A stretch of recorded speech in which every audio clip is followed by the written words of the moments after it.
Hello बच्चों, आप सभी को मेरा नमस्कार। मैं हूं उदय शंकर। बच्चों, आज के इस वीडियो सेशन में हम लोग अपने कॉमन एरर के पार्ट को कंटिन्यू रखेंगे। आज का हमारा ये कॉमन एरर का सेकंड वीडियो होगा, जिसमें कि हम लोग 20 कॉमन एरर्स को देखेंगे।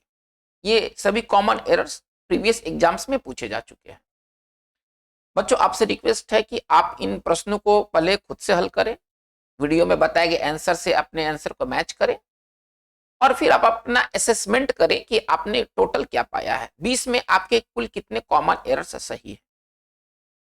मेरे आकलन में अगर आप 15 से अगर आप ऊपर में हैं तो आप बढ़िया हैं, आपकी तैयारी बढ़िया चल रहा है। और यदि 15 से कम है आपका अगर कॉमन एरर सही, तो फिर आपको सोचने की जरूरत है, क्योंकि ये कॉमन एरर बहुत ही बेसिक नेचर के हैं, बहुत ही सिंपल है और ये सभी के सभी सही होने चाहिए। जो भी सिंसियर स्टूडेंट है वो इन सभी कॉमन एरर्स को सही कर सकता है। तो चलिए आप अपने नॉलेज को एक बार टेस्ट कर लीजिए आज के इस प्रैक्टिस सेशन के द्वारा। हमारा पहला एरर क्या कहता है, कह रहा है कि when ever I doubt about the meaning of a word I look in my dictionary. एक बार सवाल को फिर से सुना जाए। कह रहा है कि when ever I doubt about the meaning of a word I look in my dictionary. इसमें से कौन से भाग में एरर आपको नजर आता है? आप वीडियो को थोड़ा पॉज कर ले। अगर आपको लग रहा है कि वीडियो तेजी से जा रहा है तो वीडियो को पॉज करके बनाए, समय लेकर बनाए, हड़बड़ाहट किसी तरह का नहीं दिखाएं। बच्चों, इसमें जो गलत पार्ट है वो ए है। उसका कारण क्या है? देखिए, आपको ये नहीं कहना है कि देखिए आपको अर्थ क्या होना चाहिए कि जब भी मुझे किसी वर्ड के अर्थ को लेकर के संशय होता है, मतलब मैं कॉन्फिडेंट नहीं होता हूं, तो इस मामले में हम डाउट का इस्तेमाल नहीं करते हैं, है ना। आई डाउट का इस्तेमाल हम इस मामलों में नहीं करेंगे जब आप कोई चीज को लेकर के श्योर नहीं है कि वर्ड का क्या अर्थ होगा। तो इस मामलों में आपको ये लिखना चाहिए आई एम इन डाउट, मतलब जब मुझे संशय होता है, ठीक है ना। संदेह करना नहीं। देखिए, डाउट जब वर्ब होता है तो डाउट का मतलब होता है संदेह करना। आप यहाँ वर्ड के अर्थ पर संदेह नहीं करते हैं, आप श्योर नहीं होते हैं, आप ये नहीं जान पाते हैं कि इसका राइट अर्थ क्या है। तो सवाल करेंगे कि जब भी मुझे संदेह में मैं होता हूं किसी वर्ड के अर्थ को लेकर के, तो मैं शब्दकोश डिक्शनरी देखता हूं। तो यहां पर होना क्या चाहिए? आई डाउट के जगह पर होना चाहिए आई एम इन डाउट, ठीक है ना। आई डाउट गलत है। जब भी मुझे इस बात को लेकर के मतलब मैं अनश्योर होता हूं कि वर्ड का अर्थ क्या है, तो इस मामले में मैं मतलब आई एम इन डाउट का हम इस्तेमाल करेंगे आई डाउट के जगह पर। यानी कि हमारा 1 का राइट आंसर जो होगा वो ए होगा। चलिए आते हैं सेकंड नंबर में। करे क्या? The article is highly critical on governments policy. एक बार सवाल को फिर से देखा जाए। पहला पार्ट क्या कहता है? The article is highly critical on governments policy. इसका हिंदी ये हुआ कि जो आलेख है, जो भी निबंध लिखा गया, आर्टिकल लिखा गया है, वो सरकार की नीति को लेकर के काफी आलोचनात्मक है। देखिए, यदि कोई व्यक्ति किसी चीज को लेकर के आलोचनात्मक नजरिया रखता है तो उस मामलों में हम लोग क्रिटिकल के साथ प्रीपोजिशन ऑन का यूज ना करके ऑफ का यूज करते हैं। ऑन का यूज ना करके ऑफ का यूज करते हैं। अतः हमारा सेकंड का राइट आंसर जो होगा वो बी होगा। चलिए आते हैं क्वेश्चन नंबर 3 की तरफ। कह रहे कि all the aircrafts have to be checked and refuelled. All the aircrafts, ये आपका सेक्शन ए होगा। Have to be checked and refuelled, यानी कि सभी को जांच करना है और सभी में फिर से ईंधन भरा जाना है, जितने भी एयरक्राफ्ट है। बच्चों, इसका जो राइट आंसर होना चाहिए वो 3 का राइट आंसर ए होना चाहिए। इसका कारण क्या है? एयरक्राफ्ट एक सिंगुलर नाउन है और इसका प्लूरल एयरक्राफ्ट ही होता है। एयरक्राफ्ट में एस का प्रयोग नहीं होता है। एयरक्राफ्ट एक सिंगुलर नाउन है और इसका जो प्लूरल फॉर्म होता है वो एयरक्राफ्ट ही होता है। एयरक्राफ्ट में हम इसका प्रयोग नहीं करते। तो ऑल के कारण जो एयरक्राफ्ट का जो प्लूरल फॉर्म होना चाहिए वो एयरक्राफ्ट ही रहेगा, उसमें एस का प्रयोग नहीं होगा। अतः हमारा 3 का राइट आंसर जो होगा वो ए होगा। चलिए आते क्वेश्चन नंबर 4 की तरफ। कह रहा है कि I can explain you the reason for the delay in executing your order. एक बार सवाल को फिर से सुना जाए। I can explain you the reason, मैं तुम्हें रीजन बता सकता हूं, कारण बता सकता हूं। For the delay in executing your order, यानी कि तुम्हारे ऑर्डर, जो तुमने ऑर्डर दिया है उसका पालन करने में क्या डिले हो रहा है, डिले क्यों हो रहा है, इसका मैं तुम्हें कारण बता सकता हूं। बच्चों, इसका जो राइट आंसर होना चाहिए वो ए होना चाहिए। उसका कारण क्या है? देखिए जब आप एक्सप्लेन करते हैं किसी व्यक्ति को कोई चीज, तो सबसे पहले आता है चीज और तब जाकर के आता है व्यक्ति। तो रूप देखिए सवाल में रूप कैसे दिया है, एक्सप्लेन, है ना, समवन समथिंग, थोड़ा ध्यान दिया जाए, ये फॉर्मेट दिया हुआ है क्वेश्चन में।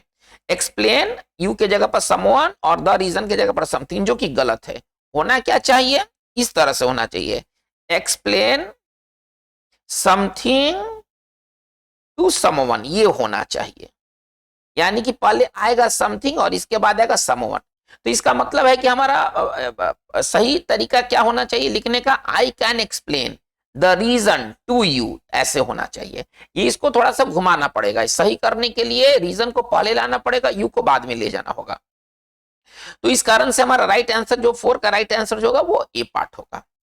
चलिए नंबर आते हैं 5 में, कह रहा है क्या, aren't you such young to travel by yourself, क्या आप खुद से ट्रैवल करने के लिए यंग नहीं है। बच्चों इसमें जो गलत पार्ट है वो गलत पार्ट आपका आंसर बी होगा। वजह क्या है, सच के बाद हम एडजेक्टिव का प्रयोग नहीं करते हैं, ठीक है ना, जब तक नाउन नहीं उसके साथ है। यानी कि सच के बाद हम एडजेक्टिव का प्रयोग तभी कर सकते हैं जब उसके साथ नाउन है। जब एडजेक्टिव अकेले हो तो इसके साथ हम सो का प्रयोग करते हैं, ठीक है ना। जब एडजेक्टिव अकेले हो तो इसके साथ सो का यूज होता है। तो हमारा फॉर्मेट जो फॉर्म है, जो क्वेश्चन का जो रूप है वो किस प्रकार होना चाहिए, आरंट यू, है ना, सो यंग, सच यंग की जगह पर क्या होना चाहिए, सो यंग होना चाहिए। अतः हमारा 5 का राइट आंसर जो होगा वो बी होगा। आते हैं नंबर 6 की तरफ, करे क्या, whole country applauded the courage of our soldiers, whole country applauded the courage of our soldiers. देखिए ये किसी खास देश के बारे में कहा गया है कि पूरा देश हमारे सेना के बहादुरी का जय जयकार किया, प्रशंसा किया। यहां पर किसी खास देश के बारे में बात हो रहा है, तो द होल कंट्री होना चाहिए, केवल होल कंट्री नहीं होना चाहिए, द होल कंट्री होना चाहिए। यानी कि हमारा 6 का राइट आंसर जो होगा वो ए होगा। आते हैं 7 नंबर, करे क्या, he thinks that he can get away among lying and cheating, he thinks that he can get away among lying and cheating। इसका हिंदी क्या निकल रहा है कि वो सोचता है कि वो झूठ बोल करके, चीट करके, ठग करके वो बच के निकल जाएगा। तो बच्चों इसका जो राइट आंसर होना चाहिए, पहले राइट आंसर पहले मैं अनाउंस कर दूं, इसका राइट आंसर बी होना चाहिए। वजह क्या है, इसका क्यों गलत है पार्ट बी में, तो देखिए आप कोई गलत काम करके यदि आप बच निकलते हैं, मतलब आपको सजा नहीं मिलता है, तो इसके लिए जो फ्रेजल वर्ब होता है वो होता है get away with. Get away among नहीं, गेट अवे विथ होना चाहिए। गेट अवे विथ का मतलब होता है ना छुट्टे घूमना, आप कोई क्राइम करके छुट्टे घूमते हैं तो वो आप गेट अवे विथ करते हैं। आप इसको आप समझिए छुट्टे, है ना, घूमना। लेकिन छुट्टे घूमना कब, जब आपने कोई अपराध किया है तब छुट्टे घूमना, बच के निकल जाना एक तरह से। तो गेट अवे अमॉन्ग के जगह पर विथ होना चाहिए, ठीक है। तो इसका मतलब है कि 7 का राइट आंसर हमारा बी होगा। आते नंबर 8 की तरफ, करे क्या, she is not as smart as I think at first, वो उतना स्मार्ट नहीं है जितना कि पहली बार में मैं सोचा था ये होना चाहिए। सोचा ये नहीं, सोचा था ये होना चाहिए। तो बच्चों इस 8 के आंसर जो होगा वो सी होगा। वजह इसका क्या है, यहां पर आई थिंक की जगह पर आई थॉट होना चाहिए। इसका करेक्शन कैसे होगा, आई थिंक की जगह पर आई थॉट होना चाहिए, ठीक है। इसका मतलब है कि 8 का राइट आंसर हमारा सी होगा। आते नंबर 9 की तरफ, कर क्या, last summer he went to his uncle's village and enjoyed very much. एक बार सवाल को फिर से, last summer he went to his uncle's village and enjoyed very much, इसमें से कौन सा भाग गलत है बच्चों। इसका जो राइट आंसर होना चाहिए 9 का राइट आंसर सी होना चाहिए। वजह इसका क्या है, सी होने का वजह क्या है, देखिए इंजॉय एक ट्रांजिटिव वर्ब है, आप पहले ऐसे समझे, इंजॉय एक ट्रांजिटिव वर्ब है, इसके बाद एक ऑब्जेक्ट जरूर आना चाहिए। लेकिन जब ऑब्जेक्ट नहीं होता है, मान के चलिए कि ऐसी स्थिति है इंजॉय के बाद ऑब्जेक्ट का प्रयोग नहीं हुआ है, तब ऑब्जेक्ट के जगह पर हम किसी रिफ्लेक्सिव प्रोनाउन का इस्तेमाल करते हैं। रिफ्लेक्सिव प्रोनाउन का इस्तेमाल हम कब करते हैं, जब ऑब्जेक्ट नहीं हो तब। रिफ्लेक्सिव प्रोनाउन जब ऑब्जेक्ट होता है तब रिफ्लेक्सिव प्रोनाउन की आवश्यकता नहीं होती है। यानी कि इंजॉय एक ट्रांजिटिव वर्ब है, ट्रांजिटिव वर्ब को एक ऑब्जेक्ट की जरूरत होती है। लेकिन अगर किसी कारण से अगर ऑब्जेक्ट नहीं दिया गया है तो फिर उस ऑब्जेक्ट का जगह लेने के लिए हम एक रिफ्लेक्सिव प्रोनाउन का इस्तेमाल करते हैं। यह बात इंजॉय पर पूरी तरह से लागू होता है, यानी कि इंजॉयड के बाद यहां पर ऑब्जेक्ट नहीं है, देखिए ध्यान दिया जाए। जबकि ऑब्जेक्ट चाहिए। तो ऑब्जेक्ट के लिए हम यहाँ पर कोई एक रिफ्लेक्सिव प्रोनाउन देंगे। तो यहाँ ही के लिए क्या देंगे, हिमसेल्फ। यहाँ ही के लिए रिफ्लेक्सिव क्या हो जाएगा, हिमसेल्फ हो जाएगा, क्योंकि यहाँ सब्जेक्ट जो है ना वो ही है। तो बच्चों इसका जो राइट आंसर होगा वो 9 का आंसर सी होगा। आते हैं नंबर 10 में। कर है क्या, he has shattered his neighbour's window by purpose. He has shattered his neighbour's window by purpose. इसका मतलब ये हुआ कि उसने जानबूझ करके मतलब पड़ोसी की खिड़की को तोड़ दिया है। इसका हिंदी रूपांतरण ये होगा। बच्चों इसका राइट आंसर सी होना चाहिए। अब इसके पीछे कारण क्या है, सी का रीजन क्या है सी आंसर होने का। तो जब आपको कहना है जानबूझकर, जब आपको कहना है कि उसने जानबूझकर खिड़की को तोड़ दिया है, तो जब आपको जानबूझकर कहना है तो बाई पर्पस नहीं होता, ये इडियम बाई पर्पस नहीं होता है, पहले आप ऐसे समझे। होता क्या है, ऑन पर्पस होता है। जब आपको कहना है कि कोई काम आप जानबूझकर करते हैं तो इसके लिए हम ऑन पर्पस का यूज करते हैं, बाई पर्पस का नहीं। तो हमारा जो राइट आंसर होना चाहिए वो क्या होना चाहिए, 10 का राइट आंसर हमारा सी होना चाहिए। आते नंबर 11 की तरफ। कर रहा है क्या, she was in the temper and refuse to discuss the matter again. वो बहुत क्रोध में थी और उसने किसी मैटर पर डिस्कस करने से इनकार कर दिया। बच्चों ये बहुत आसान तरह के सवाल है, ये सवाल जरूर बनना चाहिए। देखिए यदि कोई व्यक्ति अगर क्रोध में होता है तो उसके लिए फ्रेज इन द टेम्पर का यूज नहीं होता है। यदि कोई व्यक्ति अगर क्रोध में होता है तो उसके लिए इन द टेम्पर नहीं होता है, इन ए टेम्पर होता है। देखिए इस फ्रेज का सही रूप क्या है, इन द टेम्पर नहीं, इन ए टेम्पर। इसका मतलब है कि जहां पर आपको द दिखाई दे रहा है वहां पर ए होना चाहिए। अगर आपको कहना है कि कोई व्यक्ति क्रोध में है तो क्रोध में कहने के लिए इन द टेम्पर का यूज नहीं होता है, इन ए टेम्पर का यूज होता है। तो इस प्रकार से हमारा 11 का राइट आंसर जो होगा वो ई होगा। आते हैं 12 में। करके the composition contained even know less than 20 mistakes. ठीक है ना, द कंपोजिशन कंटेंड है ना even know less than 20 mistakes. बच्चों इसमें जो गलत पार्ट है वो आपका पार्ट बी होगा, है ना, 12 का पार्ट बी होगा। इसका कारण क्या है, बी के गलत होने का कारण क्या है, तो 20 मिस्टेक्स एक प्लूरल काउंटेबल नाउन है। पहले आप ऐसे समझिए, मिस्टेक्स को आप गिन रहे हैं और गिन भी रहे हैं कि भाई कितना 20 है। ठीक है, चलिए लेस किसका रूप है, लेस जो है वो लिटिल का रूप है। पहले आप पहले बेसिक को पहले ठीक किया जाए। लेस जो है वो लिटिल का रूप है। लिटिल किसके साथ यूज होता है, अनकाउंटेबल नाउन के साथ यूज होता है। लिटिल किसके साथ यूज होता है, अनकाउंटेबल नाउन के साथ यूज होता है। यहाँ मिस्टेक्स कौन सा नाउन दिया है, मिस्टेक्स काउंटेबल नाउन दिया है, ये आपका काउंटेबल नाउन है। लेकिन लेस का प्रयोग अनकाउंटेबल नाउन के साथ होता है। इसका मतलब है कि यहाँ पर लेस के जगह पर होना क्या चाहिए, लेस के बराबर फ्यूअर, लेस के इक्विवेलेंट में फ्यूअर वर्ड का यूज होता है। इसका मतलब है कि जहां पर आपको लेस नजर आ रहा है यहाँ पर कट करके फीवर हमें करना होगा। इसका मतलब है कि हम जो सुधार कर रहे हैं ये पार्ट बी में सुधार कर रहे हैं। हमारा 12 का आंसर जो होगा वो बी होगा। आते नंबर 13 में। कह रहे क्या, the small cafe at the end of the road is her. यानी कि जो छोटा सा कैफे है इस सड़क के अंत में वो उसका है।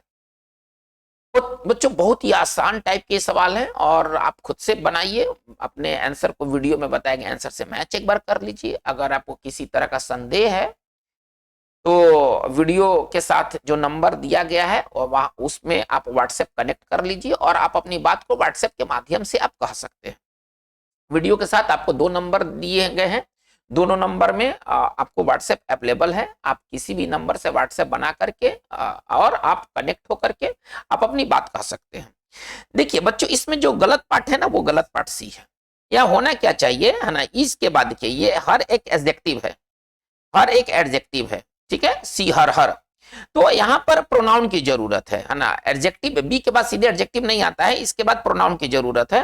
यानी कि उसके कैफे करके the small cafe at the end of the road is her, यानी कि वो उसका कैफे है। तो यहाँ पर हर के जगह पर क्या होना चाहिए, हर्ष होना चाहिए।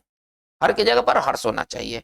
इस तरह से हम एडजेक्टिव का प्रयोग अकेले नहीं कर सकते हैं बिना नाउन का। तो इसका मतलब है कि हमारा 13 का राइट आंसर क्या होगा, 13 का राइट आंसर हमारा सी होगा।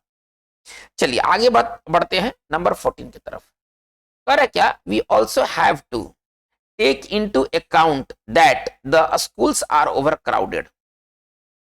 इसमें कौन सा भाग गलत है, कह क्या कि हमें इस बात को भी ध्यान में रखना होगा कि स्कूल जो है ना उसमें जरूरत से ज्यादा भीड़ है।